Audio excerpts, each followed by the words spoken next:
ಬನ್ನಿರಿ, ನಮ್ಮ ನಿರ್ಮಾಣಿಕನಾದ ಯೆಹೋವನಿಗೆ ಸಾಷ್ಟಾಂಗವೆರಗಿ ಆರಾಧಿಸೋಣ. ಆತನು ನಮ್ಮ ದೇವರು, ನಾವು ಆತನು ಪಾಲಿಸುವ ಪ್ರಜೆಯು, ಆತನ ಕೈ ಕೆಳಗಿರುವ ಹಿಂಡು ಆಗಿದ್ದೇವೆ. ಪ್ರಾರ್ಥನೆ ಮಾಡಿಕೊಳ್ಳೋಣ. ಎಲ್ಲ ಸ್ತುತಿ ಸ್ತೋತ್ರಗಳಿಗೆ ಪಾತ್ರನಾಗಿರುವಂಥ ಪರಿಶುದ್ಧನಾದ ದೇವರೇ, ನಮ್ಮ ನಿರ್ಮಾಣಿಕನೇ, ನಿಮಗೆ ಸ್ತೋತ್ರ ಮಾಡುತ್ತೇವೆ. ಈ ಪರಿಶುದ್ಧ ದಿವಸದ ಆರಾಧನೆ ಆರಂಭ ಮಾಡುವುದಕ್ಕಿಂತ ಮೊದಲು ನೀವು ನಮ್ಮ ಆರಾಧನೆಗೆ ಆರಂಭವು, ಮಧ್ಯವೂ ಅಂತ್ಯವೂ ಆಗಿರಬೇಕು ಮತ್ತು ನಾಯಕನಾಗಿದ್ದೆವು. ನಡೆಸಿ ನಮ್ಮನ್ನು ಆಶೀರ್ವದಿಸಿ ಕಾಪಾಡಬೇಕೆಂದು ಯೇಸು ಸ್ವಾಮಿಯ ಪವಿತ್ರ ನಾಮದಲ್ಲಿ ಪ್ರಾರ್ಥನೆ ಮಾಡಿದ್ದೇವೆ ಸ್ವಾಮಿ, ಆಮೆನ್. ನಾವೆಲ್ಲರೂ ಈಗ ದೇವರನ್ನು ಸ್ತುತಿಸಿ ಕೊಂಡಾಡುವ ಹಾಗೆ ಸಂಗೀತದ ಮೂಲಕ ದೇವರ ನಾಮವನ್ನು ಕೊಂಡಾಡಿಕೊಳ್ಳೋಣ.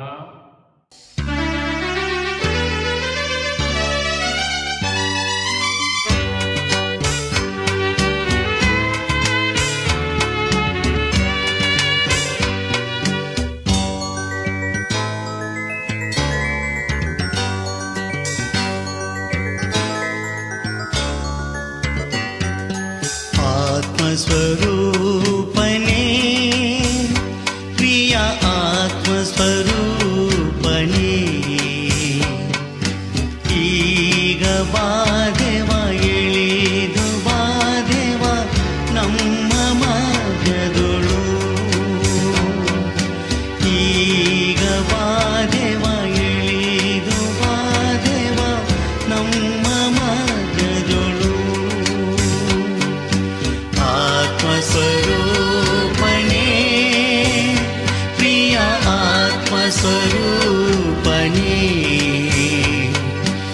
ಈಗ ಬಾದೆವ ಎಳೆದು ಬಾದೆವ ನಮ್ಮ ಮಧ್ಯದೊಳು, ಈಗ ಬಾದೆವ ಎಳೆದು ಬಾದೆವ ನಮ್ಮ ಮಧ್ಯದೊಳು.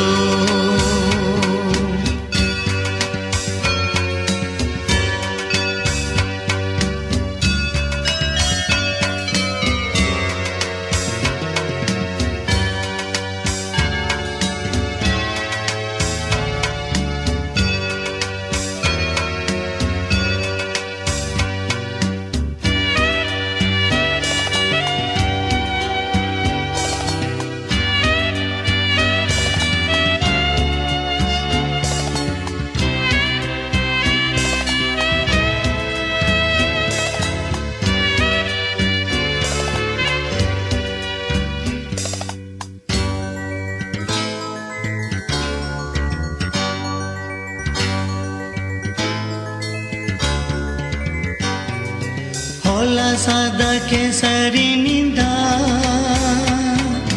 ನನ್ನನ್ನು ರಕ್ಷಿಸಿದಿ, ಹೊಲಸಾದ ಕೆಸರಿನಿಂದ ನನ್ನನ್ನು ರಕ್ಷಿಸಿದಿ, ಪಾಪ ತೊಳೆದು ಶುದ್ಧಿಪಡಿಸು ಈ ದಿವ್ಯ ಸಮಯದಲ್ಲೂ, ಶುದ್ಧಿಪಡಿಸು ಈ ದಿವ್ಯ ಸಮಯದಲ್ಲೂ. ಆತ್ಮಸ್ವರೂಪನೇ, ಪ್ರಿಯ ಆತ್ಮಸ್ವರೂಪನೇ, ಈಗ ಬಾದೆವ ಎಳೆದು ಬಾದೆವ ನಮ್ಮ ಮಧ್ಯದೊಳು, ಈಗ ಬಾದೆವ ಎಳೆದು ಬಾದೆವ ನಮ್ಮ ಮಧ್ಯದೊಳು.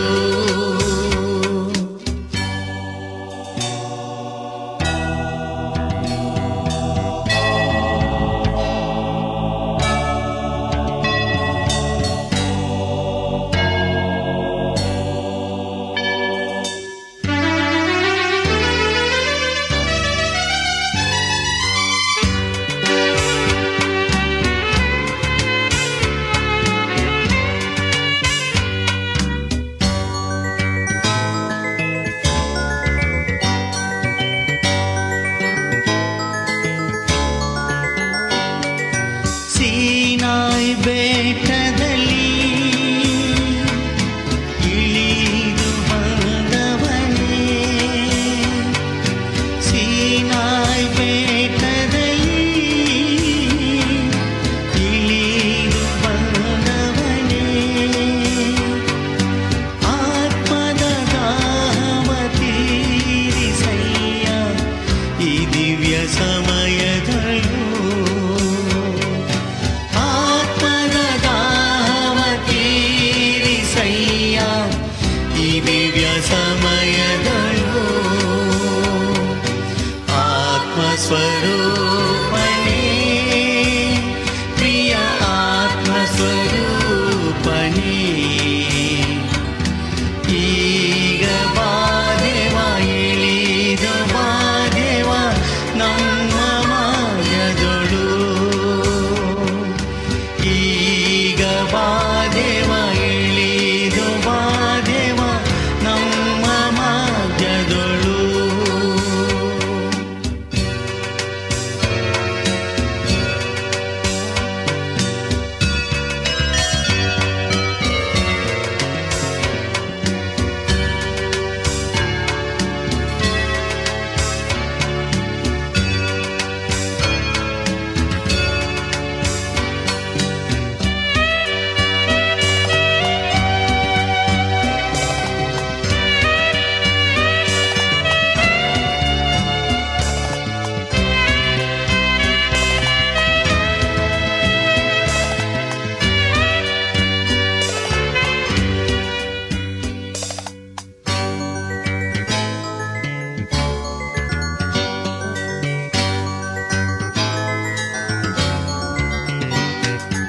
ಆತ್ಮದ ವರಗಳಿಂದ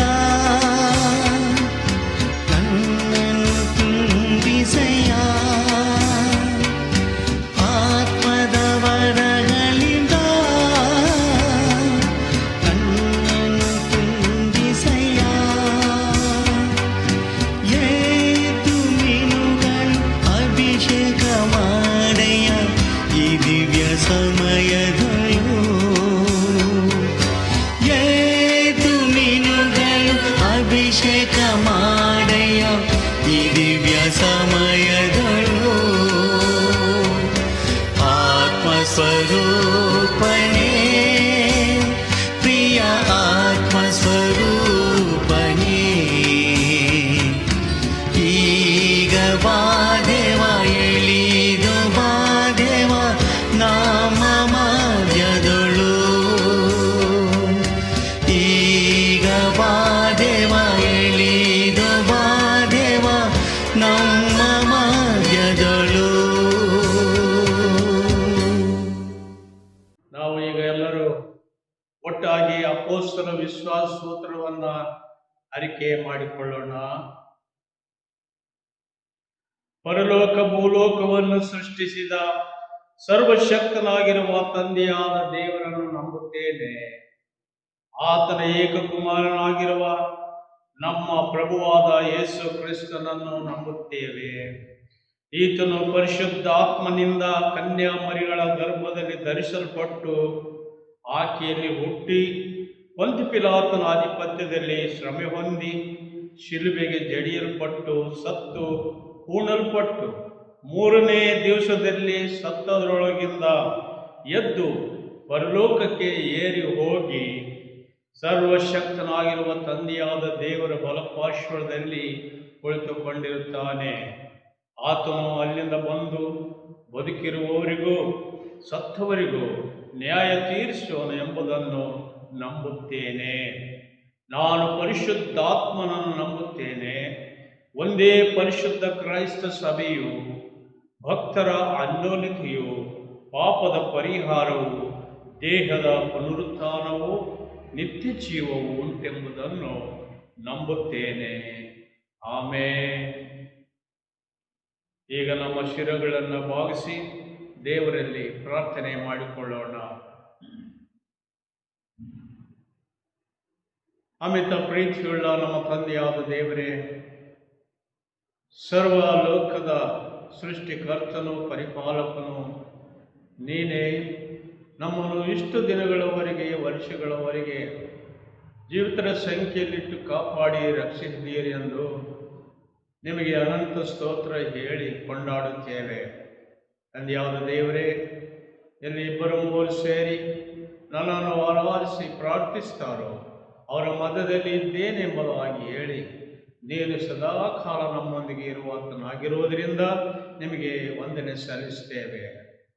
ತಂದೆಯಾದ ದೇವರೇ, ನಾವು ಹೋಗುವಾಗ ಬರುವಾಗ ನಮ್ಮ ಕೆಲಸ ಕಾರ್ಯ ಆಲೋಚನೆಗಳಲ್ಲಿ ಪ್ರತಿಯೊಬ್ಬರ ಜೊತೆಯಲ್ಲಿ ಮನೆಯಲ್ಲಿ ನೀವಿದ್ದು ಆರೋಗ್ಯ, ಸಂತೋಷ, ಸಹಾಯ, ಸಮಾಧಾನ ಕೊಟ್ಟು ಈ ದಿವಸದಲ್ಲಿ ದೇವರ ಸನ್ನಿಧಿಯಲ್ಲಿ ಕೂತುಕೊಂಡು ಆತನ ವಾಕ್ಯಗಳನ್ನು ಕೇಳಿಸಿಕೊಳ್ಳುವುದು ಮಾತ್ರವಲ್ಲ, ಆ ವಾಕ್ಯಗಳ ಮೂಲಕವಾಗಿ ನಮಗೆ ಜೀವವು, ಬಲವು, ನಿರೀಕ್ಷೆಯು ಉಂಟಾಗುವುದಕ್ಕೆ ನಾವು ನಿನಗೆ ಒಪ್ಪಿಸಿಕೊಡ್ತೇವೆ. ಯಾವುದು ದೇವರೇ, ಈ ದಿನವನ್ನು ಕಾಣದೆ ಲೋಕವನ್ನು ಬಿಟ್ಟು ಅನೇಕ ಜನರು ಹೋಗಿದ್ದಾರೆ. ನಮಗಾದರೂ ನೀನು ಕೊಟ್ಟ ಈ ದಿವಸವನ್ನು ನಾವು ಹೃದಯಪೂರ್ವಕವಾಗಿ ಅಂಗೀಕರಿಸಿ ನಿಮ್ಮ ನಾಮವನ್ನು ನಾವು ಮಹಿಮೆ ಪಡಿಸ್ತೇವೆ. ನಮ್ಮೆಲ್ಲರ ಮನೆಗಳಲ್ಲಿ, ನಮ್ಮ ಜೀವನದಲ್ಲಿ ಈ ತಿಂಗಳಿನ ಆರಂಭದಿಂದ ಹಿಡಿದು ಕೊನೆಯವರೆಗೂ ಮುಂದೆ ಬರುವ ಎಲ್ಲ ದಿವಸಗಳಲ್ಲಿ ನಮ್ಮ ಭವಿಷ್ಯದ ಬೆಳಕು, ಜೀವದ ಆಧಾರವು, ಬಲವು ಸಹಾಯಕನಾಗಿರಬೇಕೆಂದು ಬೇಡಿಕೊಳ್ಳುತ್ತೇವೆ. ಯಾರ್ಯಾರಿಗೆ ಏನೇನು ಕಷ್ಟ, ಚಿಂತೆ, ಬಾಧೆ, ತೊಂದರೆಗಳಿವೆ, ಬಲಹೀನತೆಗಳಿವೆ, ನಮ್ಮೆಲ್ಲರ ಗತಿಯಲ್ಲಿ ನೀವಿದ್ದು ಅವೆಲ್ಲವುಗಳನ್ನು ಬೆಳೆಸಿ ರಕ್ಷಣೆ ಮಾಡಿರಿ ಎಂಬುದಾಗಿ ಬೇಡಿಕೊಳ್ಳುತ್ತೇವೆ. ನಮ್ಮ ಸಭೆ ಎಲ್ಲ ಕುಟುಂಬಗಳನ್ನು ಎಲ್ಲ ಈ ದಿವಸದಲ್ಲಿ ನಾನಾ ಕಡೆ ಆರಾಧನೆ ಮಾಡುವಂಥ ಎಲ್ಲ ಭಕ್ತರ ಸಮೂಹದಲ್ಲಿ ನೀವಿದ್ದು ನಡೆಸಿಕೊಟ್ಟು ಆಶೀರ್ವಾದ ತರಬೇಕೆಂದು ಬೇಡುತ್ತೇವೆ. ಇದು ಮಾತ್ರವಲ್ಲ, ನಮ್ಮ ಬಿಷಪ್ ಅಯ್ಯನವರನ್ನು ಮತ್ತು ಜಿಲ್ಲಾಧಿಕಾರಿಗಳನ್ನು ಕೂಡ ನೀವು ಆಶೀರ್ವದಿಸಿ ಅವರಿಗೂ ಬೇಕಾದ ನಿನ್ನ ಸಹಾಯವು, ಬಲವು ಕೊಡು. ಮತ್ತು ಎಲ್ಲ ಸೇವಕರನ್ನು, ಅವ್ರ ಕುಟುಂಬಗಳನ್ನು, ಎಲ್ಲ ಭಕ್ತರನ್ನು ನೀವೇ ಆಶೀರ್ವದಿಸಿರಿ. ಆದ್ದರಿಂದ ಸ್ವಾಮಿ, ನಮ್ಮ ಭಾರತ ದೇಶ ಮತ್ತು ಪ್ರಪಂಚದ ಎಲ್ಲ ಕಡೆ ಇರುವಂಥ ಎಲ್ಲ ನಿನ್ನ ಭಕ್ತಾದಿಗಳ ಮೇಲೆಯೂ ಮತ್ತು ದೇಶ ನಿವಾಸಿಗಳ ಮೇಲೆಯೂ ನಿನ್ನ ನಂಬಿಕೆ, ವಿಶ್ವಾಸ ಕೊಟ್ಟು ನಮ್ಮನ್ನು ದೃಢಪಡಿಸಿ ಕಾಪಾಡಿ ನಿನ್ನ ರಕ್ಷಣೆ ನೀಡಬೇಕೆಂದು ಬೇಡುತ್ತೇವೆ. ತಂದೆಯಾದ ದೇವರೇ, ನಮ್ಮನ್ನು ಇಷ್ಟರ ಮಟ್ಟಿಗೂ ಕಾದಿರುವಂಥ ದೇವರು ನೀನು ಒಳ್ಳೆಯವನು, ನಂಬಿಗಸ್ತನು. ನಿನ್ನ ಸ್ಥಿರ ನಂಬಿಕೆಯಲ್ಲಿ ನಾವು ಬಾಳುವುದಕ್ಕೆ ನಮ್ಮ ವಿಶ್ವಾಸವನ್ನು ನೀವು ಬಲಪಡಿಸಿ, ನಮ್ಮ ಪ್ರಾರ್ಥನೆ ನೀವು ಅಂಗೀಕರಿಸಿ ಸಹಾಯ ಮಾಡಿ ಮಾರ್ಗದರ್ಶನ ನೀಡಿ ಕಾಪಾಡಬೇಕೆಂದು ಯೇಸು ಸ್ವಾಮಿಯ ಪವಿತ್ರ ನಾಮದಲ್ಲಿ ಪ್ರಾರ್ಥನೆ ಮಾಡಿ ವಿನಯವಾಗಿ ಬೇಡಿಕೊಂಡಿದ್ದೇವೆ ಸ್ವಾಮಿ. ಆಮೇನ್. ಕರ್ತನ ಪ್ರಾರ್ಥನೆಯನ್ನು ನಾವು ಹೇಳಿಕೊಳ್ಳೋಣ. ಪರಲೋಕದಲ್ಲಿರುವ ನಮ್ಮ ತಂದೆಯೇ, ನಿನ್ನ ನಾಮವು ಪರಿಶುದ್ಧ ನೆನೆಸಲ್ಪಡಲಿ, ನಿನ್ನ ರಾಜ್ಯವು ಬರಲಿ, ನಿನ್ನ ಚಿತ್ತವು ಪರಲೋಕದಲ್ಲಿ ನೆರವೇರುವ ಪ್ರಕಾರ ಭೂಲೋಕದಲ್ಲಿ ನೆರವೇರಲಿ. ನಮ್ಮ ಅನುದಿನದ ಆಹಾರವನ್ನು ದಯಪಾಲಿಸಿಕೊಡು. ನಮಗೆ ತಪ್ಪು ಮಾಡಿದವರು ನಾವು ಕ್ಷಮಿಸುವ ಹಾಗೆ ನಮ್ಮ ತಪ್ಪುಗಳನ್ನು ಕ್ಷಮಿಸು. ನಮ್ಮನ್ನು ಶೋಧನೆಗಳಿಗೆ ಸೇರಿಸಿದ ಕೇಡಿನಿಂದಲೂ ತಪ್ಪಿಸು. ಯಾಕಂದರೆ ರಾಜ್ಯವು, ಬಲವು, ಮಹಿಮೆಯು ಸದಾ ಕಾಲ ನಿನ್ನವೇ ಸ್ವಾಮಿ. ಆಮೇನ್. ಕರ್ತನ ನಾಮಕ್ಕೆ ಸ್ತೋತ್ರವಾಗಲಿ. ನಾವು ಕರ್ತನ ಧ್ಯಾನ ಮಾಡುವುದಕ್ಕೆ ಆರಿಸಿಕೊಂಡಂಥ ವೇದ ಪಾರಾಯಣವು ಶ್ರೀ ಪೌಲನು ರೋಮಪುರದವರಿಗೆ ಬರೆದ ಪತ್ರಿಕೆ 5ನೇ ಅಧ್ಯಾಯ 1ರಿಂದ 11 ವಚನಗಳವರೆಗೆ ಓದಿಕೊಳ್ಳೋಣ. ರೋಮಾಪುರದವರಿಗೆ ಬರೆದ ಪತ್ರಿಕೆ 5ನೇ ಅಧ್ಯಾಯ 1ರಿಂದ 11 ವಚನಗಳವರೆಗೆ ನಾನು ಓದುತ್ತೇನೆ. ನಂಬಿರುವವರಿಗೆ ರಕ್ಷಣೆ ತಪ್ಪುವುದಿಲ್ಲ ಎಂಬ ಸಿದ್ಧಾಂತ. ಹೀಗಿರಲಾಗಿ ನಾವು ನಂಬಿಕೊಂಡ ನೀತಿವಂತರಾದ ಕಾರಣ ನಮ್ಮ ಕರ್ತನಾದ ಯೇಸು ಕ್ರಿಸ್ತನ ಮೂಲಕ ದೇವರೊಂದಿಗೆ ಉಂಟಾದ ಸಮಾಧಾನದಲ್ಲಿ ಇರೋಣ. ನಾವು ಈಗ ನೆಲೆಗೊಂಡಿರುವ ದೇವರ ಕೃಪಾಶ್ರಯದಲ್ಲಿ ಆತನ ಮುಖಾಂತರವೇ ನಂಬಿಕೆಯಿಂದ ಪ್ರವೇಶವಾಯಿತು ಮತ್ತು ದೇವರ ಮಹಿಮೆಯನ್ನು ಹೊಂದಿದ್ದೇವೆಂಬ ಭರವಸೆಯಿಂದ ಉಲ್ಲಾಸವಾಗಿದ್ದೇವೆ. ಇದು ಮಾತ್ರವಲ್ಲದೆ ನಮಗೆ ಉಂಟಾಗುವ ಉಪದ್ರವಗಳಲ್ಲಿ ಉಲ್ಲಾಸವಾಗಿದ್ದೇವೆ. ಯಾಕಂದರೆ ಉಪದ್ರವದಿಂದ ತಾಳ್ಮೆ ಹುಟ್ಟುತ್ತದೆ, ತಾಳ್ಮೆಯಿಂದ ಅನುಭವ ಸಿದ್ಧಿ ಹುಟ್ಟುತ್ತದೆ, ಅನುಭವದಿಂದ ನಿರೀಕ್ಷಣ ಹುಟ್ಟುತ್ತದೆ ಎಂದು ಬಲ್ಲೆವು. ಈ ನಿರೀಕ್ಷೆಯು ನಮ್ಮ ಆಶೆಯನ್ನು ಭಂಗಪಡಿಸುವುದಿಲ್ಲ. ನಮಗೆ ಕೊಟ್ಟಿರುವ ಪವಿತ್ರಾತ್ಮನ ಮೂಲಕವಾಗಿ ದೇವರ ಪ್ರೀತಿ ರಸವು ನಮ್ಮ ಹೃದಯಗಳಲ್ಲಿ ಧಾರಾಳವಾಗಿ ಸುರಿದಿದೆಯಲ್ಲ. ನಾವು ಅಶಕ್ತರಾಗಿದ್ದಾಗಲೇ ಕ್ರಿಸ್ತನು ನೇಮಿತ ಕಾಲದಲ್ಲಿ ಭಕ್ತಿಹೀನರಿಗೋಸ್ಕರ ಪ್ರಾಣ ಕೊಟ್ಟನು. ನೀತಿವಂತರಿಗೋಸ್ಕರ ಯಾರಾದರೂ ಪ್ರಾಣ ಕೊಡುವುದು ಅಪರೂಪ. ಉಪಕಾರಿಗೋಸ್ಕರ ಪ್ರಾಣ ಕೊಡುವುದಕ್ಕೆ ಯಾವನಾದರೂ ಧೈರ್ಯ ಮಾಡಿದರೂ ಮಾಡಿಯಾನು. ಆದರೆ ನಾವು ಪಾಪಿಗಳಾಗಿದ್ದಾಗಲೂ ಕ್ರಿಸ್ತನು ನಮಗೋಸ್ಕರ ಪ್ರಾಣ ಕೊಟ್ಟದರಲ್ಲಿ ದೇವರು ನಮ್ಮ ಮೇಲೆ ತನಗಿರುವ ಪ್ರೀತಿಯನ್ನು ಸಿದ್ಧಾಂತಪಡಿಸಿದ್ದಾನೆ.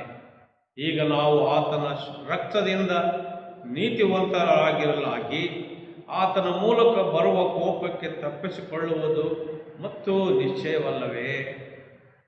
ದೇವರಿಗೆ ವೈರಿಗಳಾಗಿದ್ದ ನಾವು ಆತನ ಮಗನ ಮರಣದ ಮೂಲಕ ಆತನೊಂದಿಗೆ ಸಮಾಧಾನವಾಗಿರಲಾಗಿ ಆತನ ಕೂಡ ಸಮಾಧಾನವಾದ ನಮಗೆ ಆ ಮಗನಿಗಿರುವ ಜೀವದಿಂದ ರಕ್ಷಣೆಯಾಗುವುದು ಮತ್ತು ನಿಶ್ಚಯವಲ್ಲವೇ? ಇಷ್ಟು ಮಾತ್ರವೇ ಅಲ್ಲದೆ ನಾವು ನಮ್ಮ ಕರ್ತನಾದ ಯೇಸು ಕ್ರಿಸ್ತನ ಮೂಲಕ ಸಮಾಧಾನ ಸ್ಥಿತಿ ಹೊಂದಿದವರಾಗಿ ಆತನ ಮುಖಾಂತರ ದೇವರಲ್ಲಿ ಹರ್ಷಗೊಳ್ಳುತ್ತೇವೆ ಎಂಬುದೇ. ಓದಲ್ಪಟ್ಟ ಈ ವಾಕ್ಯಗಳೆಲ್ಲ ದೇವರು ನಮ್ಮೆಲ್ಲರ ಆತ್ಮಗಳ ಲಾಭಕ್ಕೋಸ್ಕರವಾಗಿ ಆಶೀರ್ವಾದ ಮಾಡಲಿ. ಈ ಸಂದರ್ಭದಲ್ಲಿ ದೇವರ ನಾಮವನ್ನು ನಾವು ಸ್ತುತಿಸಿ ಕೊಂಡಾಡುವುದಕ್ಕೆ ಸುಸಂದರ್ಭವನ್ನು ದೇವರು ಈ ಸಮಯದಲ್ಲಿ ಕೊಟ್ಟಿದ್ದಾರೆ. ಇವತ್ತಿನ ದಿನದ ವಾಕ್ಯದ ಧ್ಯಾನದಲ್ಲಿ ನಾವು ಸೇರಿ ಬಂದಿರುವಾಗ ದೇವರ ವಾಕ್ಯದ ಧ್ಯಾನದ ಗುರಿ ಸುರಿಸಲ್ಪಟ್ಟಿರುವಂಥ ಪ್ರೀತಿ, ದೇವರ ಪ್ರೀತಿಯನ್ನು ಕುರಿತು ನಾವಿಲ್ಲಿ ಓದಿಕೊಂಡಿದ್ದೇವೆ. ನಮಗೆ ಕೊಟ್ಟಿರುವ ಪವಿತ್ರಾತ್ಮನ ಮೂಲಕವಾಗಿ ದೇವರ ಪ್ರೀತಿ ರಸವು ನಮ್ಮ ಹೃದಯಗಳಲ್ಲಿ ಧಾರಾಳವಾಗಿ ಸುರಿದಿದೆಯಲ್ಲ. ರೋಮಾಪುರದವರಿಗೆ ಬರೆದ ಪತ್ರಿಕೆ 5ನೇ ಅಧ್ಯಾಯ 5ನೇ ವಚನದ ಕಡೆ ಭಾಗದಲ್ಲಿ ಬರೆಯಲ್ಪಟ್ಟಿದೆ. ನಮಗೆ ಕೊಟ್ಟಿರುವ ಪವಿತ್ರಾತ್ಮನ ಮೂಲಕವಾಗಿ ದೇವರ ಪ್ರೀತಿ ರಸವು ನಮ್ಮ ಹೃದಯಗಳಲ್ಲಿ ಧಾರಾಳವಾಗಿ ಹರಿದಿದೆಯಲ್ಲ. ಯೇಸು ಎಂಬುವಂಥ ಪವಿತ್ರವಾದ ನಾಮ ಅದು ನಮ್ಮೊಂದಿಗೆ ಇರುವಂತಹದ್ದು, ನಮ್ಮನ್ನು ಕಾಯುವಂತಹದ್ದು, ಕಾಪಾಡುವಂಥದ್ದಾಗಿದೆ. ಆತನು ತನ್ನ ಆಶೀರ್ವಾದದ ಹೆಸರನ್ನು ಕೊಟ್ಟಿದ್ದು ಮಾತ್ರವಲ್ಲ, ತನ್ನ ಪರಲೋಕದ ಪ್ರೀತಿಯನ್ನು ಪರಿಶುದ್ಧಾತ್ಮನ ಮೂಲಕವಾಗಿ ನಮ್ಮ ಹೃದಯಗಳಲ್ಲಿ ಸುರಿಸಿದ್ದಾನೆ ಎಂಬುದಾಗಿ ದೇವರು ವಾಕ್ಯ ಬರೆದಿದೆ.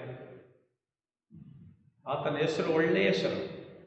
ಆ ಹೆಸರಿನ ಮೂಲಕ ಎಲ್ಲ ನಂಬುವಂಥ ಮನುಷ್ಯರಿಗೆ, ಲೋಕದ ಎಲ್ಲ ಜನರಿಗೆ ರಕ್ಷಣೆ ಆಗುತ್ತದೆ. ಅಂತ ಆಶೀರ್ವಾದ ಮಾತ್ರವಲ್ಲ, ಅದಕ್ಕಿಂತ ದೊಡ್ಡದಾಗಿರುವಂಥ ಆತನ ಪವಿತ್ರವಾದ ರಕ್ತ ಪರಿಶುದ್ಧಾತ್ಮ ಮೂಲಕವಾಗಿ ನಮ್ಮ ಹೃದಯಗಳಲ್ಲಿ ಧಾರಾಳವಾಗಿ ಸುರಿಸಿದೆ ಎಂಬುದಾಗಿ ಬರೆಯಲ್ಪಟ್ಟಿದೆ. ಆ ಪರಿಶುದ್ಧವಾದ ರಕ್ತದಿಂದಲೇ ಕಲ್ವರಿಯ ಪ್ರೀತಿಯ ಆಳವನ್ನು ನಾವು ತಿಳಿದುಕೊಳ್ಳಲು ಸಾಧ್ಯ. ಪರಿಶುದ್ಧ ಕಲ್ವರಿಯ ರಕ್ತ ಆತನು ಸುರಿಸಿದ್ದಾನೆ. ಆ ರಕ್ತದಿಂದಲೇ ನಾವು ಪವಿತ್ರಾತ್ಮನಿಂದ ನಾವು ಆತನ ಕಲ್ವರಿ ಪ್ರೀತಿಯ ಆಳ ಎಷ್ಟು ಇದೆ, ಎಷ್ಟು ಗಂಭೀರವಾಗಿದೆ ಎಂಬುದನ್ನು ತಿಳಿದುಕೊಳ್ಳಲು ಸಾಧ್ಯ ಎಂಬುದಾಗಿ ವಾಕ್ಯದಲ್ಲಿ ಬರೆಯಲ್ಪಟ್ಟಿದೆ. ಕರ್ತನನ್ನು ನಾವು ಆತನ ಪ್ರೀತಿ, ಆತನ ದಯೆ, ಕರುಣೆಯನ್ನು ಮನುಷ್ಯರಾದ ನಾವು ಸಾಧಾರಣವಾಗಿ ತಿಳ್ಕೊಳ್ಳಲು ಅಶಕ್ತರಾಗಿದ್ದೇವೆ. ಆದರೆ ಆತನು ಸುರಿಸಿದ ಪವಿತ್ರಾತ್ಮ ಮೂಲಕವಾಗಿ ಆತನ ಬಲದಿಂದ ಯೇಸು ಸ್ವಾಮಿಯ ಪ್ರೀತಿ ಎಷ್ಟು ಆಳವಾಗಿದೆ ಎಂದು ಕಲ್ವರಿ ಶಿಲುಬೆಯ ಪ್ರೀತಿ ಅದು ಅರ್ಥವಾಗುತ್ತದೆ ವಿನ ನಮಗೆ ಸಾಧಾರಣ ಬುದ್ಧಿಯಿಂದ, ಮನುಷ್ಯ ಜ್ಞಾನದಿಂದ ನಮಗೆ ತಿಳ್ಕೊಳ್ಳಲು ಸಾಧ್ಯವಿಲ್ಲ. ಮೊದಲನೆಯದಾಗಿ ನಾವು ನೋಡುವಾಗ ಯೇಸು ಸ್ವಾಮಿ ಮಾಡಿದಂಥ ಮೊದಲನೇ ಅದ್ಭುತ ಕಾರ್ಯ, ಈ ಅದ್ಭುತ ಕಾರ್ಯವನ್ನು ಕಾನಾ ಊರಿನಲ್ಲಿ ನೀರನ್ನು ದ್ರಾಕ್ಷರಸವನ್ನಾಗಿ ಮಾಡಿದನೆಂಬುದಾಗಿ ನೋಡುತ್ತೇವೆ. ನೀರು ದ್ರಾಕ್ಷರಸವಾಗಿ ಮಾಡಿದ್ದಾನೆ ಎಂಬ ಅದ್ಭುತವನ್ನು ನಾವಿಲ್ಲಿ ನೋಡುತ್ತೇವೆ. ಕೊನೆಯಲ್ಲಿ ಮಾಡಿದಂತಹ ಇನ್ನೊಂದು ಕಾರ್ಯವೇನು ಎಂಬುದಾಗಿ ನಾವು ಯೋಚನೆ ಮಾಡುವುದಾದರೆ, ಇದು ನನ್ನ ರಕ್ತ, ನಿಮಗೋಸ್ಕರವಾಗಿ ಸುರಿಸಲ್ಪಟ್ಟಿರುವ ನನ್ನ ಹೊಸ ಒಡಂಬಡಿಕೆಯ ರಕ್ತ ಎಂಬುದಾಗಿ ಹೇಳಿದ್ದಾನೆ.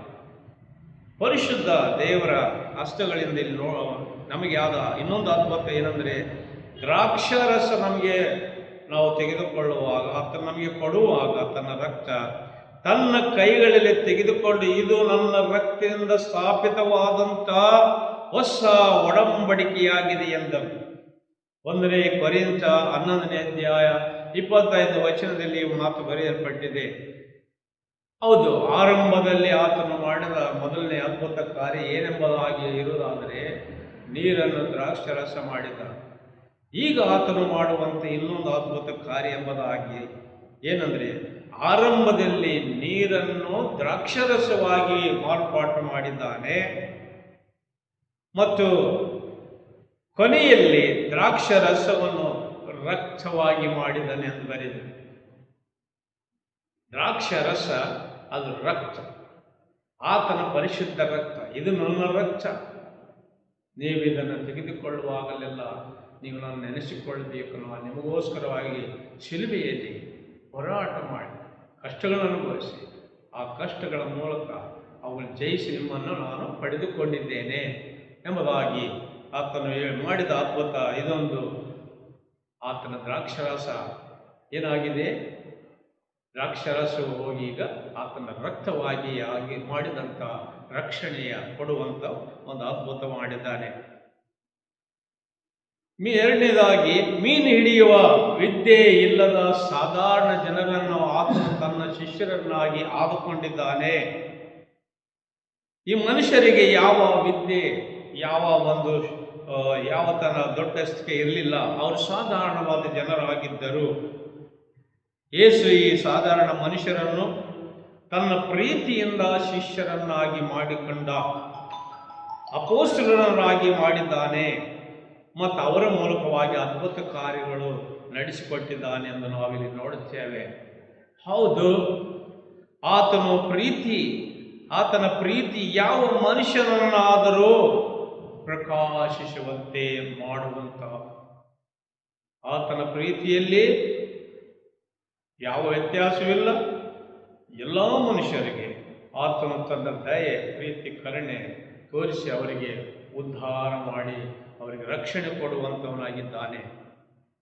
ಅದೇ ಪ್ರೀತಿಯನ್ನು ಯೇಸು ನಮ್ಮ ಮೇಲೆ ಸುರಿಸಿ ನಮ್ಮೊಂದಿಗೆ ಅನ್ಯೋನ್ಯತೆಯನ್ನು ಬೆಳೆಸಿದ ದೇವರಾಗಿದ್ದಾನೆ. ಅಂದು ತೋರಿದ ಪ್ರೀತಿ ಇಂದಿಗೂ ಆತನ ಮಕ್ಕಳಾಗಿ ವಿಶ್ವಾಸಿಗಳಾದ ನಮ್ಮ ಮೇಲೆ ಸುರಿಸಿ, ತನ್ನ ಪ್ರೀತಿಯನ್ನು ನಮ್ಮ ಮೇಲೆ ಸುರಿಸಿ ನಮ್ಮೊಂದಿಗೆ ತನ್ನ ಪವಿತ್ರ ಅನ್ಯೋನ್ಯತೆಯನ್ನು ಬೆಳೆಸಿದ್ದಾನೆ, ಅನ್ಯೋನ್ಯತೆಯನ್ನು ಇಟ್ಟುಕೊಂಡಿದ್ದಾನೆ. ಆತನು ಮನುಷ್ಯರ ಹೆಸರನ್ನು ಹೇಳಿ, ನಾನು ಅಬ್ರಹಾಮನ ದೇವರು, ನಾನು ಇಸಾಕನ ದೇವರು, ಯಾಕೋಬನ ದೇವರು ಎಂದು ತನ್ನನ್ನು ಪರಿಚಯ ಮಾಡಿಕೊಳ್ಳುತ್ತಾನೆ ಸತ್ಯವೇದದಲ್ಲಿ. ಇನ್ನು ನಾವೇ ಹಾಗೆ ನೋಡುವಾಗ ಯೇಸು ಸ್ವಾಮಿ ಏನು ಮಾಡಿದ್ದಾರೆ, ಪಾಪಿಗಳಿಗೊಂದಿಗೆ, ಸುಂಕದವರೊಂದಿಗೆ ಆತನು ಅನ್ಯೋನ್ಯತೆಯಿಂದ ಊಟ ಮಾಡಿದನು ಎಂದು ಬರೆಯಲ್ಪಟ್ಟಿದೆ. ಪಾಪಿಗಳು, ಸುಂಕದವರು, ಎಲ್ಲ ಕೆಟ್ಟವರೆನ್ನುವಂಥ ಜನರೊಂದಿಗೆ ಆತನು ತನ್ನ ಪ್ರೀತಿಯನ್ನು ತೋರಿಸಿ ಅವರ ಮನೆಯಲ್ಲಿ, ಅವರ ಜೊತೆಯಲ್ಲಿ ಹೋಗಿ ಆತನು ಊಟ ಮಾಡಿದ್ದಾನೆ ಎಂಬುದನ್ನು ಇಲ್ಲಿ ನೋಡುತ್ತೇವೆ. ಒಂದು ದಿನ ಪಾಪಿಯಾದ ಒಬ್ಬ ಸ್ತ್ರೀಯು ಕ್ರಿಸ್ತನ ಪಾದಗಳನ್ನು ಗಟ್ಟಿಯಾಗಿ ಹಿಡಿದಳು. ಕ್ರಿಸ್ತನ ಪ್ರೀತಿ ಅವಳ ಹೃದಯದಲ್ಲಿ ಉಕ್ಕಿ ಹರಿಯುತ್ತಿತ್ತು. ಕಣ್ಣೀರಿನಿಂದ ಆತನ ಪಾದಗಳನ್ನು ತೊಳೆದಳು ಎಂಬುದಾಗಿ ಹೇಳಲ್ಪಟ್ಟಿದೆ. ಪ್ರಿಯರೇ, ಪರಿಮಳ ತೈಲವನ್ನು ಪಾದಗಳ ಮೇಲೆ ಸುರಿದಳು. ಲೂಕನ ಸುವಾರ್ತೆ 7 ಅಧ್ಯಾಯ 38ನೇ ವಚನದಲ್ಲಿ ಬರೆದಿದೆ. ಆಕೆ ಇಷ್ಟೆಲ್ಲ ಭಕ್ತಿ, ಪ್ರೀತಿ, ತನಗಿರುವಂಥ ಅಮೂಲ್ಯವಾದಂಥ ಆ ಎಣ್ಣೆಯನ್ನು ತಂದು ಆತನಿಗೆ ಸುರಿದು ಮಾಡಿದ ಈ ಒಂದು ಕಾರ್ಯ ಏನು ಸೂಚಿಸ್ತದೆ ಅಂದರೆ, ದೇವರ ಮೇಲೆ ಅಷ್ಟು ಸಂಪೂರ್ಣವಾದಂಥ ನಂಬಿಕೆ, ಪ್ರೀತಿ, ವಿಶ್ವಾಸ, ಸಮರ್ಪಣೆ ಮಾಡಿದಂಥ ಮತ್ತು ದೇವರಿಗೆ ಪ್ರೀತಿ ತೋರಿಸಿದ್ದಾಳೆ ಎಂಬುದಾಗಿ ಈ ವಾಕ್ಯದಲ್ಲಿ ಬರೆಯಲ್ಪಟ್ಟಿದೆ. ಸೀಮೋನನ ಮನೆಯಲ್ಲಿ, ಫರಿಸಾಯನಾಗಿರುವ ಸೀಮೋನನ ಮನೆಯಲ್ಲಿ ಅವರು ಊಟಕ್ಕೆ ಹೋದಾಗ ಆಕೆ ಮಾಡಿದಂಥ ಈ ಕಾರ್ಯವನ್ನು ನೋಡಿ ಯೇಸು ಸ್ವಾಮಿಯ ಬಗ್ಗೆ ಅವರು ಕೆಲವು ಮಾತುಗಳನ್ನು ಇವರು ಪಾಪಿಗಳ ಜೊತೆಯಲ್ಲಿ ಇದ್ದಾನೆ, ಈತ ನಿಜವಾಗಲೂ ಯಾರು ಏನೆಂಬುದನ್ನು ತಿಳ್ಕೊಳ್ಳಲಿಲ್ಲ, ಈತನಿಗೆ ಆ ಒಂದು ಜ್ಞಾನ ಇದ್ದಿದ್ರೆ, ಮೆಸ್ಸಿಯನಿದ್ರೆ ಇವರು ಆಗ್ತಿರಲಿಲ್ಲ ಎಂಬುದಾಗಿ ಆತನ ಮೇಲೆ ಅವರು ಅನುಮಾನ ಮಾಡಿದರು. ಆದರೆ ಯೇಸು ಸ್ವಾಮಿ ಹೇಳಿದ, ಈ ಸ್ತ್ರೀ ನನ್ನನ್ನು ಪ್ರೀತಿ ಮಾಡಿದ್ದಾಳೆ, ಬಡವಳು, ಅವಳಿಗಿರುವ ಸಮಸ್ತವನ್ನು ನನಗೆ ಕೊಟ್ಟು ಕಣ್ಣೀರಿನಿಂದ ನನ್ನ ಪಾದ ತೊಳೆದು ಇಷ್ಟಾಗಿ ಭಕ್ತಿ ತೋರಿಸಿದ, ನೀವಾದರೂ ಆತನಿಗೆ ಪ್ರೀತಿ ತೋರಿಸಲಿಲ್ಲ, ನಂಬಲಿಲ್ಲ. ಅವಳಾದರೂ ನಂಬಿ ಪ್ರೀತಿಯನ್ನು ತನ್ನ ಕಾರ್ಯದ ಮೂಲಕ ಪ್ರೀತಿಯನ್ನು ತೋರಿಸಿದ್ದಾಳೆ. ಅವಳು ತೋರಿಸಿದ ಪ್ರೀತಿ ದೊಡ್ಡದೆಂದು ಯೇಸು ಸ್ವಾಮಿ ಅವಳ ಬಗ್ಗೆ ಸಾಕ್ಷಿ ಕೊಟ್ಟು ಅವಳಿಗೆ ಆಶೀರ್ವಾದ ಮಾಡಿದ್ದಾನೆ. ಕ್ರಿಸ್ತನು ಇದನ್ನು ನೋಡಿ, ಇವಳು ನನ್ನನ್ನು ಎಷ್ಟೋ ಪ್ರೀತಿ ಮಾಡಿದ್ದಾಳೆ, ಪ್ರೀತಿಸಿದ್ದಾಳೆ ಎಂಬುದಾಗಿ ನೋಡಿರಿ ಎಂದು ಅಲ್ಲಿ ಕೂತಿರುವಂಥ ಎಲ್ಲ ಹಿರಿಯರಿಗೆ, ಎಲ್ಲ ನಾಯಕರಿಗೆ ಅವರ ಮಾದರಿಯನ್ನು ತೋರಿಸಿದ. ಎಷ್ಟೊಂದು ನನಗೆ ಪ್ರೀತಿ ತೋರಿಸಿದಾಳೆ ನೋಡಿರಿ ಎಂದರು. ಪ್ರೀತಿ ಸ್ವರೂಪಿ ದೇವರ ಪ್ರೀತಿ ಸ್ವರೂಪಿ ಮಾತ್ರವಲ್ಲ, ಆತನು ನಮಗೆ ಪ್ರೀತಿ ಮಾಡಿ ಪ್ರೀತಿ ತೋರಿಸುವುದು ಮಾತ್ರವಲ್ಲ, ಆತನು ನಂಬಿದವರ ಕಡೆಯಿಂದ, ಭಕ್ತರಿಂದ, ವಿಶ್ವಾಸಿಗಳಿಂದ ಅಷ್ಟು ಪ್ರೀತಿ ವಿಶ್ವಾಸವನ್ನು ಬಯಸುವಂಥವನಾಗಿದ್ದಾನೆ. ನಾವು ಇಷ್ಟು ಪ್ರೀತಿಯನ್ನು ತೋರಿಸಲಿಕ್ಕೆ ಶಕ್ತರಾಗಿರಬೇಕೆಂದು ದೇವರ ವಾಕ್ಯ ನಮಗೆ ಹೇಳುತ್ತದೆ ಪ್ರಿಯರೇ. ಆದ್ದರಿಂದ ಸೀಮೋನ ಪೇತ್ರನಿಗೆ ಸ್ವಾಮಿ ಕೇಳಿದ ಒಂದು ಪ್ರಶ್ನೆ, ನೀನು ನನ್ನನ್ನು ಇವೆಲ್ಲವುಗಳಿಗಿಂತ ಹೆಚ್ಚಾಗಿ ಪ್ರೀತಿ ಮಾಡುತ್ತೀಯಾ?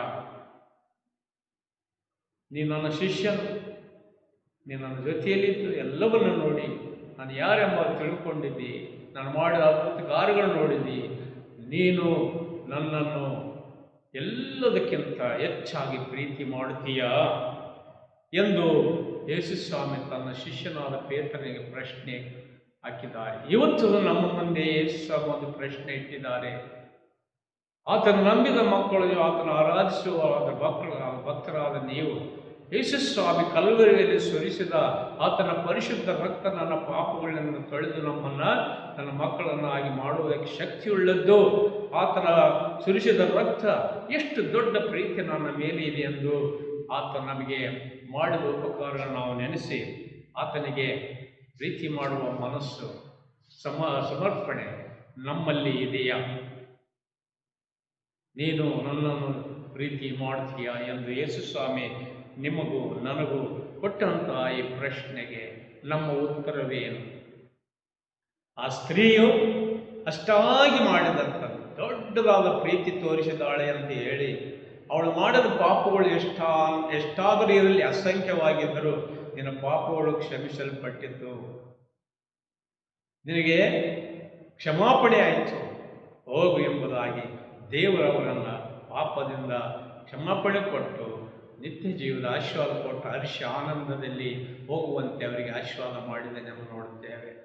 ಇಂದು ನಾನು ನೀನು ದೇವರನ್ನ ಇಂಥ ದೊಡ್ಡ ಪ್ರೀತಿ ಇಟ್ಟುಕೊಂಡು ನಾವು ಆತನಲ್ಲಿ ಭಕ್ತರಾಗಿ ಜೀವಿಸಿದರೆ ನಮ್ಮ ಪ್ರೀತಿಯನ್ನು ನೋಡುವಂಥ ದೇವರು ನಮ್ಮ ಪಾಪಗಳನ್ನು ಕ್ಷಮೆ ಮಾಡುತ್ತಾರೆ. ನಮ್ಮ ಪಾಪಗಳನ್ನು ಕ್ಷಮಿಸಿದ ಮೇಲೆ ಪಾಪಗಳು ಹೋಗಿ ನಮಗೆ ಕ್ಷಮಾಪಣೆಯಾಗಿ ಆಮೇಲೆ ರಕ್ಷಣೆಯಾಗುತ್ತದೆ. ಯಾರು ತಮ್ಮ ಜೀವನದಲ್ಲಿ ನಾನು ಪಾಪಿ, ನನ್ನ ಪಾಪಗಳನ್ನು ಕ್ಷಮಿಸಿ ಎಂದು ದೇವರಲ್ಲಿ ಬಂದು ಬೇಡಿ ಆತನಿಗೆ ತನ್ನನ್ನು ಒಪ್ಪಿಸಿಕೊಡುವುದಿಲ್ಲವೋ ಅಲ್ಲಿವರೆಗೂ ಕ್ಷಮೆ ನಮಗೆ ಬರುವುದಿಲ್ಲ. ಯೇಸುವಿನ ಪರಿಶುದ್ಧ ನಾಮದಲ್ಲಿ ದೀನರಾಗಿ ಪಾಪವನ್ನು ಒಪ್ಪಿಕೊಂಡು ಅರಿಕೆ ಮಾಡಿ ಬಂದು ಬೇಡಿಕೊಳ್ಳುವವರಿಗೆ ಆತನ ಕ್ಷಮೆ, ಆತನಿಂದ ರಕ್ಷಣೆ, ಅದರಿಂದ ಬಿಡುಗಡೆಯಾಗಿ ನಿತ್ಯ ಜೀವವು ಹೊಂದಿಕೊಳ್ಳಲು ದೇವರು ಸಹಾಯ ಮಾಡುತ್ತಾರೆ ಪ್ರಿಯರೇ. ಆದ್ದರಿಂದ ನಿನ್ನ ಪ್ರೀತಿ ಎಷ್ಟು? ಎಷ್ಟಾಗಿ ನೀನು ನನ್ನನ್ನು ಪ್ರೀತಿ ಮಾಡುತ್ತಿ ಎಂಬುದಾಗಿ ಯೇಸು ನಮಗೆ ಕೊಟ್ಟ ಈ ಪ್ರಶ್ನೆ, ನಮ್ಮ ಮುಂದಿರುವಂಥ ಈ ಚಾಲೆಂಜ್, ಅದಕ್ಕೆ ಉತ್ತರ ಕೊಡುವಂಥ ಶಕ್ತಿ ನಮಗೆ ಸುಮ್ಮನೆ ಬರೋದಿಲ್ಲ. ನಿನ್ನನ್ನು ಪ್ರೀತಿ ಮಾಡುತ್ತೇನೆ ಸ್ವಾಮಿ ಅಂತ ಹೇಳಿದೆ. ನಮ್ಮ ಪಾಪಗಳನ್ನು ಬಿಡಬೇಕು, ಆತನಿಗೆ ಒಪ್ಪಿಸಿಕೊಡಬೇಕು. ಆಗಲೇ ಆತನ ಪರಿಶುದ್ಧ ಆತ್ಮ ನಮ್ಮೊಳಗೆ ಬಂದು ದೇವರ ಕಲ್ವರಿ ಶಿಲುಬೆಯ ಆಳ ಎಷ್ಟಿದೆ, ಎಷ್ಟು ದೊಡ್ಡದಪ್ಪ, ಆಶ್ಚರ್ಯವಾಗಿದೆ ದೇವರೇ ಅಂತೇಳಿ ಕೊಂಡಾಡಲಿಕ್ಕೆ ಅವರಿಗೆ ಮನಸ್ಸು ಬರುತ್ತದೆ, ಆನಂದವಾಗುತ್ತದೆ. ಏನು ಬೇಕಾದರೂ ಸ್ವಾಮಿಗೆ ಮಾಡುವುದರಲ್ಲಿ ಅವರು ಹಿಂದೆ ಬೀಳುವುದಿಲ್ಲ. ಇನ್ನು ನಾವು ಎಷ್ಟು ಸಾರಿ ಈ ಪ್ರೀತಿ ನಮ್ಮಲ್ಲಿ ಇದೆ ಅನ್ನುವುದಕ್ಕೆ ಗುರುತೇ ಏನು ಮಾಡುತ್ತೇವೆ, ಎಷ್ಟು ಸಮರ್ಪಣೆ ಮಾಡಿದ್ದೇವೆ ಅನ್ನುವುದು ನಮ್ಮ ಅಲ್ಪವಾದ ತಿಳುವಳಿಕೆ ಇದೆ ಎಂಬುದಾಗಿ ಹೆಚ್ಚಾಗಿ ಆಳವಾಗಿ ಅರ್ಥ ಮಾಡಿಕೊಂಡಿಲ್ಲ. ಅದು ಅರ್ಥವಾಗುತ್ತದೆ. ಪರಿಶುದ್ಧ ಆತ್ಮ ನಮ್ಮೊಳಗೆ ಸುರಿಸಲ್ಪಟ್ಟಿದ್ದಾರೆ. ಆ ಪರಿಶುದ್ಧ ಆತ್ಮ ನಮಗೆ ಆ ಒಂದು ಸತ್ಯವನ್ನು ತಿಳಿಸುತ್ತಾರೆ. ಅವರು ನಮ್ಮೊಳಗೆ ಬರುವಂತೆ ನಮ್ಮ ಪಾಪಗಳನ್ನ ಅರಿಕೆ ಮಾಡಿ ಯೇಸುವಿಗೆ ನಾವು ಸ್ತೋತ್ರ ಮಾಡುವಂತೆ ದೇವರು ಸಹಾಯ ಮಾಡಲಿ. ನಮ್ಮ ಪಾಪಗಳನ್ನು ಬಿಟ್ಟು ಒಪ್ಪಿ ಅರಿಕೆ ಮಾಡಿ ಯೇಸುವನ್ನು ನಿಮ್ಮ ಹೃದಯಗಳಲ್ಲಿ ಅಂಗೀಕಾರ ಮಾಡಿಕೊಂಡು ಆತನಿಗೆ ನಿಮ್ಮನ್ನು ಸಮರ್ಪಿಸುವಾಗ ನಿಮ್ಮ ಪ್ರೀತಿಯನ್ನು ಅವರಿಗೆ ತೋರಿಸಿರಿ. ಅದರಿಂದ ನಿಮಗೆ ಆಶೀರ್ವಾದ ಉಂಟೆಂದು ಸ್ವಾಮಿ ನಮಗೆ ಕೊಟ್ಟ ಈ ವಾಗ್ದಾನ ನಾವೆಂದು ಮರೆಯದಂತೆ ಕರ್ತನು ಕಲ್ವರಿ ಸುರಿಸಿದ ರಕ್ತ ನಿಮ್ಮ ಪಾಪಗಳು ನನ್ನ ಪಾಪಗಳನ್ನು ತೊಳೆಯುವ ಹಾಗೆ ನಮ್ಮನ್ನು, ನಾನು ಪಾಪಿ ಸ್ವಾಮಿ, ನನ್ನ ಪಾಪಗಳು ನನಗೆ ರಕ್ಷಣೆ ಮಾಡು ಎಂದು ಹೇಳುವಲ್ಲ, ದೀನವಾದ ನಮ್ಮ ಪ್ರಾರ್ಥನೆ ಯಥಾರ್ಥವಾದಂಥದ್ದು ಸತ್ಯವಾಗಿರುವುದಾದರೆ ನಾವು ನಿತ್ಯವಾಗಿ ಆಶೀರ್ವಾದವನ್ನು ಶಕ್ತರು ದೇವರು ನಮಗೆ ಸಹಾಯ ಮಾಡಲಿ. ಈಗ ನಾವು ಕೇಳಿದ ವಾಕ್ಯದ ಧ್ಯಾನದಲ್ಲಿ ಕೂತುಕೊಂಡಿರುವಾಗ ಕರ್ತನನ್ನು ಮಹಿಮೆಪಡಿಸುವ ಹಾಗೆ ನಮ್ಮ ಕಾಣಿಕೆಗಳ ಮೂಲಕವಾಗಿ ದೇವರಿಗೆ ಆರಾಧನೆ ಮಾಡೋಣ.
ಕರ್ತನ ಪವಿತ್ರ ಭೋಜನ ಸಂಸ್ಕಾರದ ಆರಾಧನೆಯಲ್ಲಿ ಮುಂದುವರಿಯೋಣ. ಯಾವನಾದರೂ ಪಾಪ ಮಾಡಿದರೆ ತಂದೆಯ ಬಳಿಯಲ್ಲಿ ನೀತಿವಂತನಾದ ಯೇಸು ಕ್ರಿಸ್ತನೆಂಬ ಸಹಾಯಕನು ನಮಗಿದ್ದಾನೆ. ಆತನು ನಮ್ಮ ಪಾಪಗಳು ನಿವಾರಣೆ ಮಾಡುವ ಯಜ್ಞವಾಗಿದ್ದಾನೆ. ನಮ್ಮ ಪಾಪಗಳನ್ನು ಮಾತ್ರವಲ್ಲದೆ ಸಮಸ್ತ ಲೋಕದ ಪಾಪಗಳನ್ನು ಸಹ ನಿವಾರಣೆ ಮಾಡುತ್ತಾನೆ. ನಿಜವಾಗಿ ನಿಮ್ಮ ಪಾಪಗಳಿಗೋಸ್ಕರ ಅತಿ ಪಶ್ಚಾತ್ತಾಪ ಪಟ್ಟು ನಿಮ್ಮ ನೆರೆಯವರ ಮೇಲೆ ಪ್ರೀತಿ ದಯವುಳ್ಳವರಾಗಿ ದೇವರ ಕಟ್ಟಳೆಗಳನ್ನು ಅನುಸರಿಸಿ ಇಂದಿನಿಂದ ಆತನ ಪರಿಶುದ್ಧ ಮಾರ್ಗದಲ್ಲಿ ನಡೆದು ನೂತನವಾದ ಮನಸ್ಸುಳ್ಳವರಾಗಿ ಜೀವಿಸುವುದಕ್ಕೆ ಪ್ರಯತ್ನ ಮಾಡುವ ನೀವು ಶಾಂತವಾದ ಹೃದಯದಿಂದ ಮೊಣಕಾಲೂರಿ ಸರ್ವಶಕ್ತನಾದ ದೇವರಿಗೆ ವಿನಯದಿಂದ ನಿಮ್ಮ ಪಾಪಗಳನ್ನು ಅರಿಕೆ ಮಾಡಿ ನಿಮ್ಮ ಆಧರಣೆಗಾಗಿ ಈ ಪರಿಶುದ್ಧ ಸಂಸ್ಕಾರವನ್ನು ತಕ್ಕೊಳ್ಳುವ ಹಾಗೆ ವಿಶ್ವಾಸದಿಂದ ಸಮೀಪಿಸಿರಿ. ಈ ಕೆಳಗಿನ ಪ್ರಾರ್ಥನೆ ಅರಿಕೆ ಪ್ರಾರ್ಥನೆ ನಾವೆಲ್ಲರೂ ಸೇರಿ ಹೇಳಿಕೊಳ್ಳೋಣ.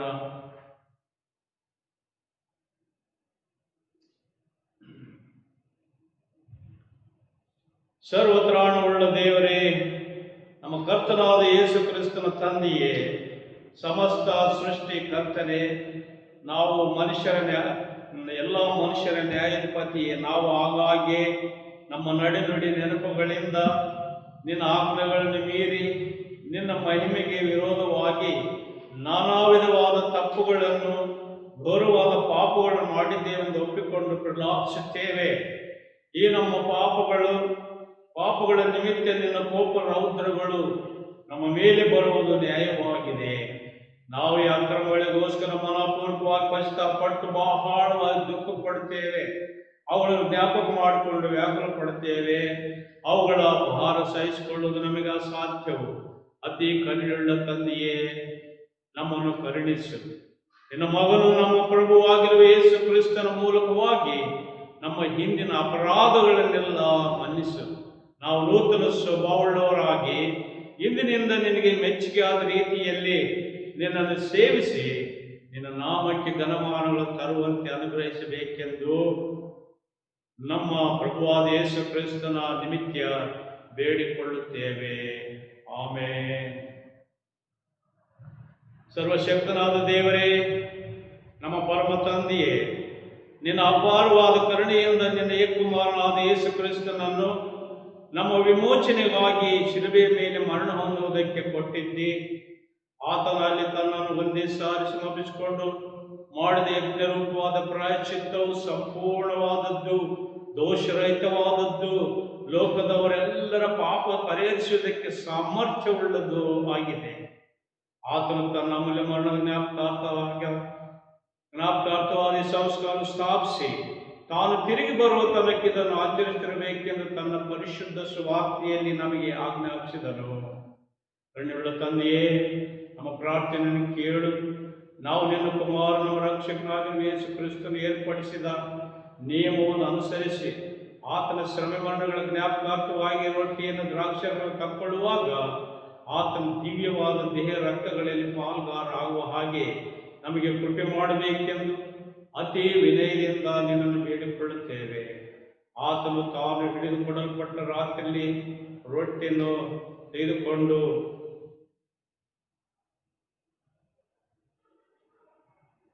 ಕೊಡಲ್ಪಟ್ಟ ರಾತ್ರಿ ರೊಟ್ಟಿಯನ್ನು ತೆಗೆದುಕೊಂಡು ದೇವ ಸ್ತೋತ್ರ ಮಾಡಿ ಮುರಿದು ತನ್ನ ಶಿಷ್ಯರಿಗೆ ಕೊಟ್ಟು, ಇದು ತೆಗೆದುಕೊಂಡು ತಿನ್ನಿರಿ, ಇದು ನಿಮಗೋಸ್ಕರವಾಗಿರುವ ನನ್ನ ದೇಹ, ನನ್ನನ್ನು ನೆನೆಸಿಕೊಳ್ಳುವುದಕ್ಕೋಸ್ಕರ ಹೀಗೆ ಮಾಡಿರಿ ಅಂದನು.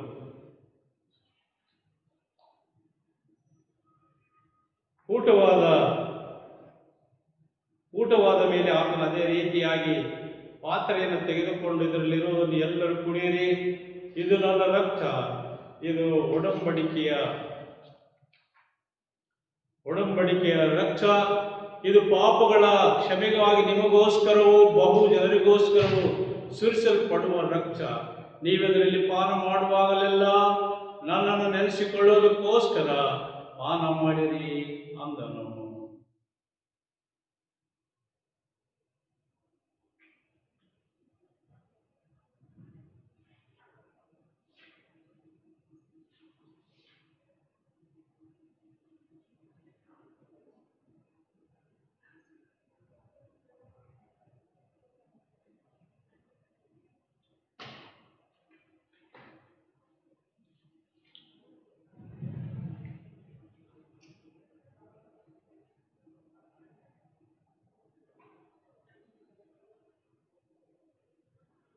ಈಗ ಎಲ್ಲ ಆತನ ವಿಶ್ವಾಸಿಗಳು ಆತನ ಒಂದು ಮೇಜಿನಲ್ಲಿ ಸೇರಿ ಕರ್ತನ ಈ ಭೋಜನದಲ್ಲಿ ಭಾಗವಹಿಸಿಕೊಳ್ಳೋಣ.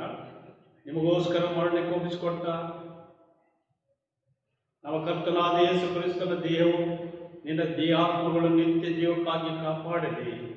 ಕ್ರಿಸ್ತನು ನಿನಗೋಸ್ಕರ ಸತ್ತನೆಂದು ಜ್ಞಾಪಕ ಮಾಡಿಕೊಂಡು ಇದನ್ನು ತೆಗೆದುಕೊಂಡು ತಿಂದು ಕೃತಜ್ಞತೆಯುಳ್ಳವನಾಗಿ ನಿನ್ನ ಹೃದಯದಲ್ಲಿ ಆತನನ್ನು ವಿಶ್ವಾಸದಿಂದ ಆಹಾರ ಮಾಡಿಕೋ.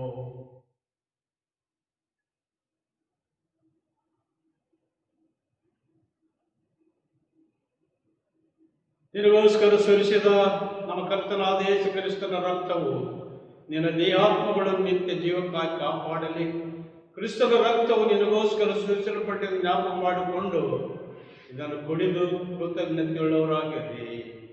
ಆಮೆನ್.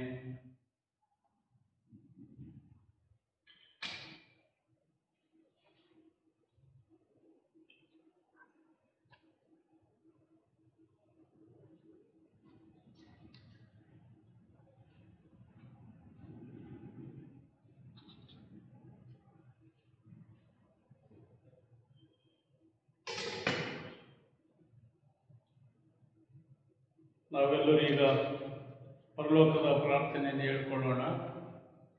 ಪರಲೋಕದಲ್ಲಿ ನಮ್ಮ ತಂದೆ, ನಿನ್ನ ನಾಮವು ಪರಿಶುದ್ಧಪಡಲಿ, ನಿನ್ನ ರಾಜ್ಯವು ಬರಲಿ, ನಿನ್ನ ಚಿತ್ತ ಪರಲೋಕದಲ್ಲಿ ನೆರವೇರುವ ಪ್ರಕಾರ ಭೂಮಿ ಮೇಲೆ ನೆರವೇರಲಿ. ನಮ್ಮ ಅನುದಿನದ ಆಹಾರವನ್ನು ಇವತ್ತು ದಯಪಾಲಿಸು. ನಮಗೆ ತಪ್ಪು ಮಾಡಿದವರು ನಾವು ಕ್ಷಮಿಸಿದಂತೆ ನಮ್ಮ ತಪ್ಪುಗಳನ್ನು ಕ್ಷಮಿಸು. ನಮ್ಮನ್ನು ಶೋಧನೆಗಳು ಸೇರಿಸಿ ಕೀಡಿನಿಂದ ತಪ್ಪಿಸು. ಯಾಕಂದರೆ ರಾಜ್ಯವು, ಬಲವು, ಮಹಿಮೆಯು ಸದಾಕಾಲ ನಿನ್ನವೇ. ಆಮೆನ್. ನಾವೀಗ ಕರ್ತನ ಒಂದು ಆಶೀರ್ವಾದವನ್ನು ಹೊಂದಿಕೊಳ್ಳೋಣ. ಎಲ್ಲ ಗ್ರಹಿಕೆಯನ್ನು ಮೀರುವ ದೇವಶಾಂತಿಯು ದೇವರ ಮತ್ತು ಆತನ ಮಗನು ನಮ್ಮ ಕರ್ತನಾಗಿರುವ ಯೇಸು ಕ್ರಿಸ್ತನ ಜ್ಞಾನದಲ್ಲಿ ಪ್ರೀತಿಯಲ್ಲಿ ನಿಮ್ಮ ಹೃದಯಗಳನ್ನು ಮನಸ್ಸುಗಳನ್ನು ನೆಲೆಗೊಳಿಸಿ ಕಾಯಲಿ.